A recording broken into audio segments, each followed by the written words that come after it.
श्री स्वामी समर्थ. जे स्वामी समर्थ. कसे आहात सर्वजण? निश्चित मजेत असाल. असेच मजेत राहा. एक दिवस मृत्यूदेवतेने आपल्या दूताला धर्तीवर पाठवले. धर्तीवर एक स्त्री मरण पावली होती. तिचा आत्मा आणण्यासाठी देवदूत पृथ्वीवरती आला होता. देवदूताने खाली आल्याच्यानंतर तिथली परिस्थिती पाहून तो गोंधळून गेला. त्याला 3 लहान मुली मृत झालेल्या त्यांच्या आईजवळ बसलेल्या दिसल्या. एक बाळ त्या मृत महिलेच्या स्तनातील दूध पीत होते, दुसरे रडत होते आणि तिसरे रडत रडत झोपले होते. त्यांच्या डोळ्यांजवळचे अश्रू आता सुकले होते. 3 लहान जुळ्या मुली. आई मेली आहे. त्यांचे पिता आधीच मृत झाले होते. कुटुंबात अजून कोणीच नाही. त्यांची काळजी कोण घेईल? त्या महिलेचा आत्मा मी कसा घेऊन जाऊ? जर तुम्ही माझ्या जागी असता तर कदाचित तुम्ही असेच केले असते.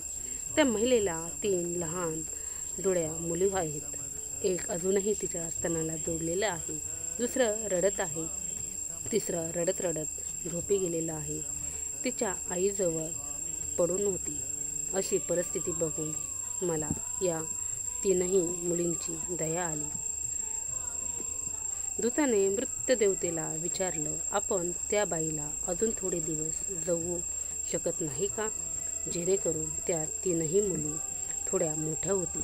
हे सर्व ऐकून मृत्यूदेवता मोठ्याने हसली आणि म्हणाली, ज्या देवाने आपल्या इच्छेनुसार जीवन दिले त्या देवापेक्षा तू जास्त हुशार झाला आहेस. देवाला सर्व माहिती असतं, तरीही तू असं कसं बोलू शकतोस? याची तुला शिक्षा होईल आणि शिक्षा म्हणजे तुला पृथ्वीवर फेकून दिले जाईल आणि तू तुझ्या या मूर्खपणावर 3दा हसल्याशिवाय परत येऊ शकणार नाहीस. मग देवदूताला जमिनीवर फेकण्यात आले. तिथे एक चपरासी व्यक्ती उबदार कपडे आणि ब्लँकेट घेण्यासाठी बाजारात जात होता. वाटेत त्याला एक माणूस नग्न अवस्थेत दिसला. तो दूतच होता. त्याला त्या व्यक्तीची खूप दया आली. आपल्या मुलांसाठी उबदार कपडे आणि ब्लँकेट घेण्याऐवजी त्याने देवदूतासाठी कपडे आणि ब्लँकेट विकत घेतले. तो देवदूत माणूस म्हणाला, माझ्याकडे घर नाही, कुटुंब नाही आणि राहण्याची व्यवस्था नाही. या भयंकर थंडीत मी काय करू? त्यावर चपरासी म्हणाला, काळजी करू नकोस, तू माझा आहेस.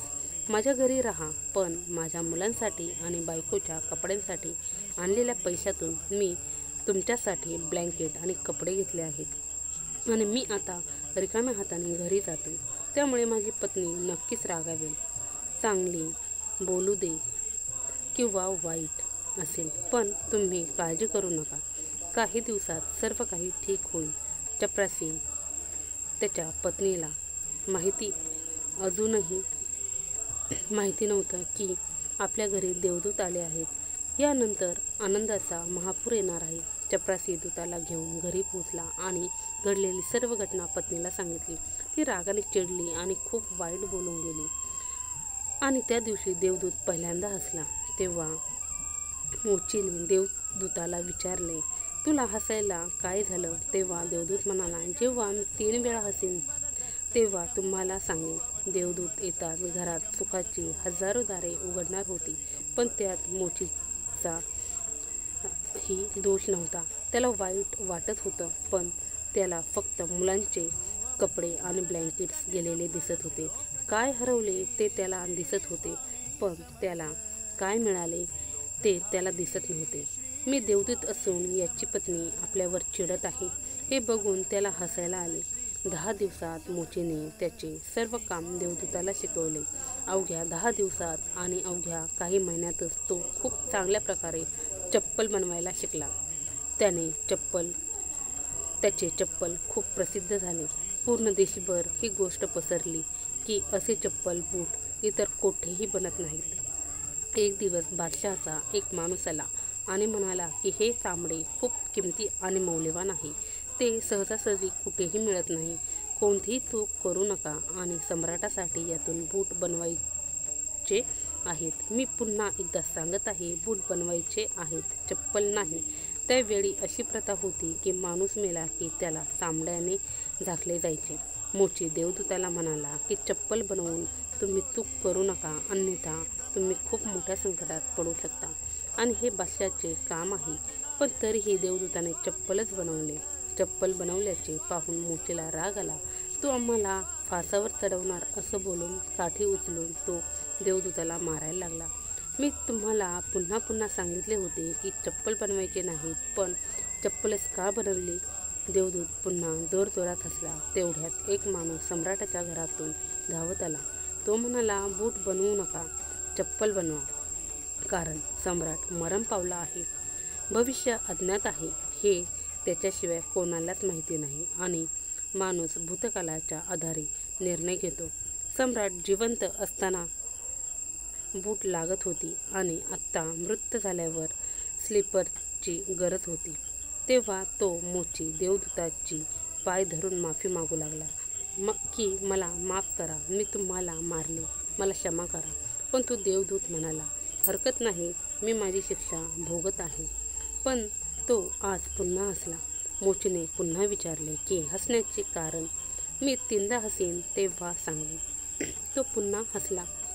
कारण आपल्याला भविष्य माहीत नाही, म्हणूनच आपण आकांक्षा बनवतो ज्या निरर्थक असतात, कधीच पूर्ण होणार नाहीत. अशा आकांक्षा, अपेक्षा आपण करतो. जे कधीच शक्य होणार नाही ते आपण देवाकडे मागतो, कारण अजून काहीतरी वेगळं घडणार आहे असं आपल्याला वाटतं. आपले नशीब आपल्याला न विचारता फिरत असते आणि आपण विनाकारण मध्येच आवाज काढतो. स्लीपरची गरज असताना आपण बूट बनवून घेतो. मरणाची वेळ जवळ येत असताना आपण जीवन व्यवस्थित करायला निघतो. देवदूताला अचानक त्या 3 जुळ्या मुली आठवतात. त्यांच्यासाठी भविष्यात काय आहे हे मला कसे कळेल? मी विनाकारण उगाच मध्ये गेलो असं त्याला वाटतं. आणि तिसरी घटना अशी घडती की एके दिवशी 3 तरुण मुली आल्या. तिघींचीही लग्न होणार होती आणि तिघांनीही त्यांच्यासाठी बूट बनवण्याची ऑर्डर दिली.